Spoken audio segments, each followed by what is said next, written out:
Este 2023, Ecuador vivió el proceso electoral más violento de la historia, según el Observatorio Ciudadano de Violencia Política. ¿Cuántos ataques han sufrido los candidatos durante los diferentes comicios de este año?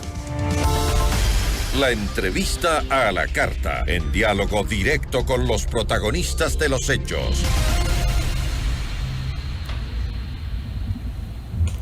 Nos acompaña a esta hora Fausto Camacho, él es consultor electoral. Fausto, ¿cómo está? Muy buenas tardes, gracias por estar con nosotros. Gracias a usted, un gusto. Este 2023 realmente ha sido doloroso, ¿no? Lo que hemos visto en la política, no solo en violencia de todo tipo, ¿no? Tengo algunos datos aquí interesantes justo del estudio. 88 casos de violencia política se han registrado en lo que va del proceso de elecciones en Ecuador, el cual está a punto de terminar con su segunda vuelta el próximo domingo. El 4% de los casos fue dirigido a hombres y el 16% a mujeres. De todos estos casos, ¿cuántos asesinatos se han registrado a políticos durante este proceso electoral? A ver, tal vez vale una aclaración. Nosotros cuando iniciamos el proyecto pensábamos enfocarlo exclusivamente a la violencia política de género, o sea, la violencia recibida por las mujeres actoras de la política. Pero el rato que aterrizamos en el escenario, vimos que era imposible abstraernos de mirar otros tipos de violencia que se dan en la política. Y entonces hemos categorizado en 3 niveles. Uno, la violencia física y que atenta a la seguridad y a la vida. La política de género y la política, o digamos, la violencia basada en la discriminación por diferentes razones, sea ideológicas, de raza, sea homofóbicas o xenofóbicas. Entonces, esos 3 están. Los que usted acaba de leer de los 88 casos se refieren a la primera, a la violencia física o que atentaron a la vida, y igualmente vimos la necesidad de estos datos han ubicado el año 2002 y 2003 hasta el 2023, hasta septiembre en que se hizo el corte y este informe parcial.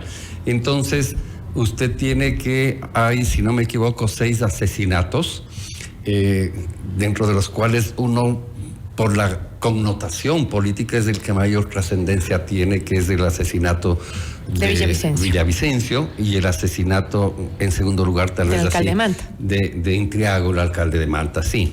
Pero no están por demás otros asesinatos que se produjeron de candidatos de otra connotación, dirigentes políticos de otra connotación, pero que no dejan de ser graves porque significa la pérdida de la vida de un actor político. Es decir, la violencia ha sido un elemento importante de análisis en estas elecciones. Es la única ocasión en donde de manera sistemática hay un acto de violencia, al menos en el periodo de las elecciones anticipadas, de un acto violento cada 5 días en promedio, lo cual es altísimo, ¿no es cierto? Porque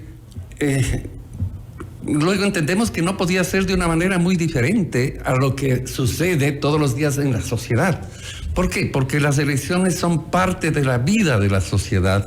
Y una sociedad que se vuelve cada vez más virulenta, más violenta, ¿no? Y naturaliza la violencia, que es lo peor de todo, porque entonces yo les decía en algunas otras conversaciones o entrevistas o análisis, decían, bueno, ¿y cómo vamos en la segunda vuelta? ¿Todo marcha bien?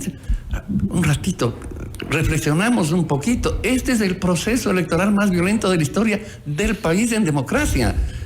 Porque obviamente hay cosas que nunca antes sucedían. Y nos estamos convirtiendo en uno de los más violentos, hablando en política, más violentos en la región, ¿no? Yo personalmente creo que seguramente este rato somos los más violentos, y si hacemos en función del porcentaje de actos de esta naturaleza versus el número de electores o de habitantes, que el ejemplo es el mismo.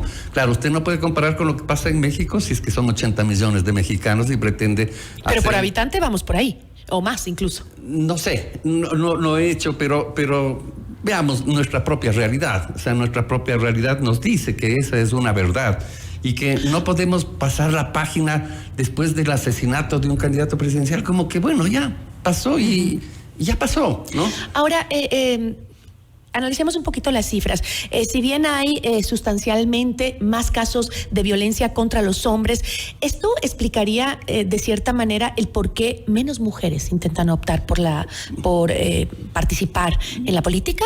Bueno, seguramente por otra razón adicional, porque las principales candidaturas siguen siendo, fundamentalmente asumidas por hombres. Y me refiero a las candidaturas a alcaldes, a prefectos, a la presidencia de la República, el encabezamiento de las listas, aunque en esta ocasión se cumplió la paridad vertical que se llama, en términos de que igual número de mujeres encabezaban las listas de igual número de hombres por cada partido. Pero como se producen las alianzas y la alianza deja de ser contabilizada, allí hay una preeminencia de hombres. Probablemente también hay otro hecho que lo analizamos y que tiene que ver con que, la violencia se expresa de manera más fácil por parte de los hombres, producto de los conceptos patriarcales y machistas. Y entonces eso debe incidir. De hecho, esas confrontaciones violentas no solamente tienen que ver con actores políticos, porque la violencia física, que incluye amenazas, chantajes, que incluye secuestros, entonces llegan a las mujeres a veces a través del equipo que está junto y que recibe la amenaza, de la familia, que obviamente ahí hay una mujer al menos, y pueden haber mujeres entre los hijos, parientes cercanos, porque también eso ha sucedido, ¿no? Las amenazas no es, a veces directamente al actor, sino si haces tal cosa, no te olvides que tienes madre, que tienes esposa, que tienes hijos, que tienes padre. Lo cual es llegar a ese tipo de cosas en el ejercicio de la política. Es gravísimo. Resulta gravísimo e inconcebible que la autoridad electoral ha hecho nada o muy poco.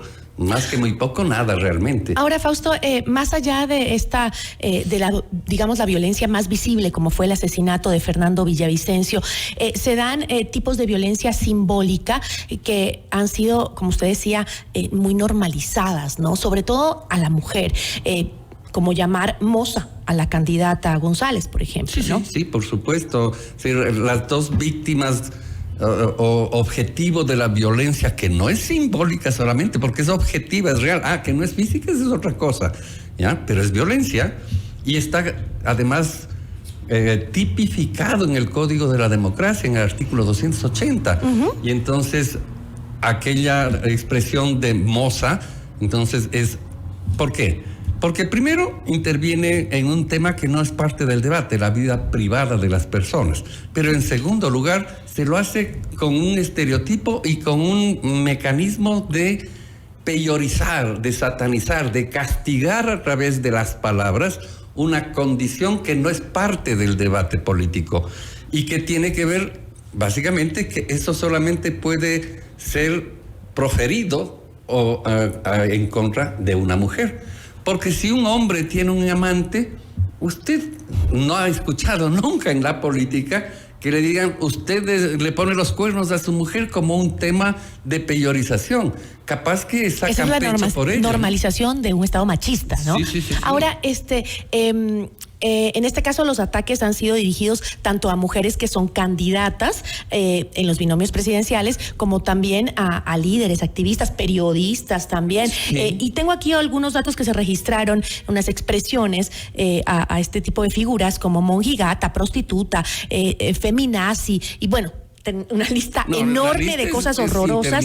Las mujeres son criticadas o agredidas de esta manera por el simple hecho de ser mujeres. Sí, porque las mujeres se han atrevido, entre comillas, a invadir un mundo propio de los hombres hasta hace pocos años. Es decir, hace 20 años, la presencia de las mujeres en el Parlamento no significaba más allá del 4 o 6%. Es decir, la presencia de esas mujeres era una excepción fácilmente aceptada, porque ya está bien que vengan a adornar un poco esto, ¿no es cierto? ¿Ya? Inclusive pero usted no habrá escuchado nunca que había una mujer que era presidenta del Congreso Nacional. Nunca hubo una mujer presidenta del Congreso Nacional. Nunca hubo una presidenta de la República, con excepción de Rosalía Arteaga, que le dejaron estar 2 días cuando le correspondía estar todo el tiempo. Nunca hubo candidatas significativas que estén desde la perspectiva de género hombre-mujer, poniendo en peligro la principal representación que sigue estando en manos de los hombres. Pero cuando obviamente hay un salto de 20 años acá, desde el 2000 para acá, ¿no es cierto?, con la ley de cuotas, con la paridad, etcétera, en donde entonces ya las mujeres en el Parlamento representan entre el 38 y 40%.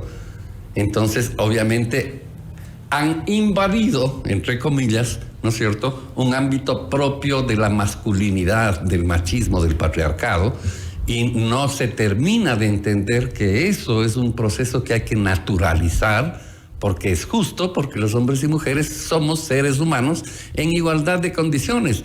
Que las mujeres tengan la función de la maternidad en la reproducción de la raza no les hace menos. Y sin embargo, esto sí ha sido parte de la cultura. Y entonces, el rato que hay una confrontación electoral donde hay un debate, ¿no es cierto?, en vez de recurrir al debate de las ideas, es más fácil al ataque, digamos, a través de adjetivos que pretenden simplemente desvalorizar la propuesta en razón de su condición de mujer. No es que antes probablemente no se daba, yo qué sé, el patojo tal, ¿ya? Es decir, como una forma de peyorizarlo. Sin embargo, eran muchas excepciones. ¿Por qué? Porque seguramente las personas con discapacidad, o el chueco Mejía, que me acuerdo que le decían, ¿no es cierto?, a Mejía Montes de Oca, por un labio leporino que tenía, ¿ya? Pero inclusive se llega a normalizar para referirse a esa persona con ese epíteto, con esa forma de denominar que de alguna manera se normalizaban. Y se sigue normalizando. También al actual presidente se le pone, pero también se le pone a Lenín Moreno, también se le dijo de todo por su condición de discapacidad. De aquello, lo cual no está bien. Pero esas son excepciones dentro del mundo de los hombres, me refiero porcentualmente, o sea, son minorías. Sí, pero tampoco las debemos normalizar, ¿no? Por eso no hay que aceptarlo. Pero la población de las mujeres es más del 50% de la población ecuatoriana y del mundo entero. Así que hay una diferencia sustancial respecto de la significación, lo cual, repito, no justifica, porque justamente allí está el tercer ámbito de nuestro estudio de la violencia, que tiene que ver con la discriminación por raza, por discapacidad, por preferencia sexual, por diferentes. Pero también razones. No podemos dejar de decir que el discurso de la violencia de género también ha sido mal utilizado por los mismos políticos para no aceptar críticas a su gestión, ¿no? Sí, por supuesto. Lo hemos visto recién. Creo que sí, esa es una distorsión, pero que en buena hora no ha llegado, y ojalá no llegue, o si llegue se resuelva correctamente, al ámbito que debía llegar, que es el Tribunal Contencioso Electoral, que es la autoridad, de acuerdo al ordenamiento jurídico, de sancionar cualquier tipo de acción de violencia política de género, que no tiene que ver solo con las elecciones, porque ahí hay un malentendido. Tiene que ver también, por ejemplo, con la discriminación o la acción violenta que se hace en contra de defensoras de derechos humanos, las propias feministas, ¿no es cierto?, que también son discriminadas. Pero pueden no haber elecciones y usted puede, si es que es víctima de eso, acudir al Tribunal Contencioso Electoral a plantear la denuncia por violencia política. Ahora, el informe también menciona ataques en contra de Verónica Abad, claro, que es candidata a la vicepresidencia. Sin embargo, si bien la violencia de ninguna forma ni de ningún lado se puede justificar, Abad ha utilizado constantemente lenguaje virulento en contra de las diversidades, incluso en contra de las mismas mujeres, ¿no? Los mismos políticos han hecho, parecería que la violencia parte de su discurso, ¿no? Sí, porque es parte de la normalización de la violencia. Tiene que ver con que la sociedad, más allá que desde el punto de vista racional lo rechace, ¿no es cierto? Finalmente, como convive todos los días con hechos de esa naturaleza, pues ahí están. No estoy de acuerdo, pero ahí están. o eso es tema de los políticos, o eso es tema de los delincuentes, pero en realidad no es de un sector solamente. Puede ser que ahí se exprese de manera, pero refleja un nivel de descomposición de la sociedad. Y en esto creo que hay dos grandes responsables. El uno es el sistema de partidos políticos, que en el Ecuador no da más, está venido a menos, está en una condición de liquidado, digamos así, porque entonces todo el mundo naturaliza también que hay partidos de alquiler, pues hay partidos donde no hay democracia, eso es normal. Pero recién tuvimos reformas al Código de la Democracia. O sea, ¿por qué no se controla lo que dice el Código? Porque el Código sí plantea algunas sanciones para este tipo de casos. Sí, claro que plantea, y plantea obligaciones, y plantea... Pero nadie cumple. Y la autoridad no cumple con hacer cumplir. Entonces hay un círculo cerrado. Ojo, vicioso, que la normativa incluso dice que los partidos políticos tienen la obligación de formar a sus miembros.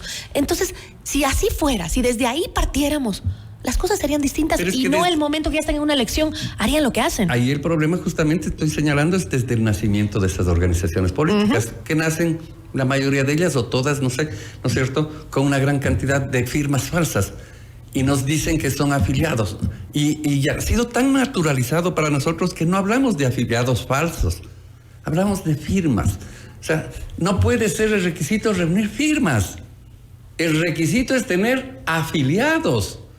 Y la forma de comprobar que son afiliados no solamente debería ser la firma o huella dactilar, que es el principal hecho, sino la existencia palpable, medible, de organizaciones de base, de organizaciones parroquiales, de organizaciones provinciales. Usted, para formar un partido, no necesita sino una solicitud firmada por una persona que asume la responsabilidad, no necesita declarar un solo centavo con lo cual va a hacer el partido.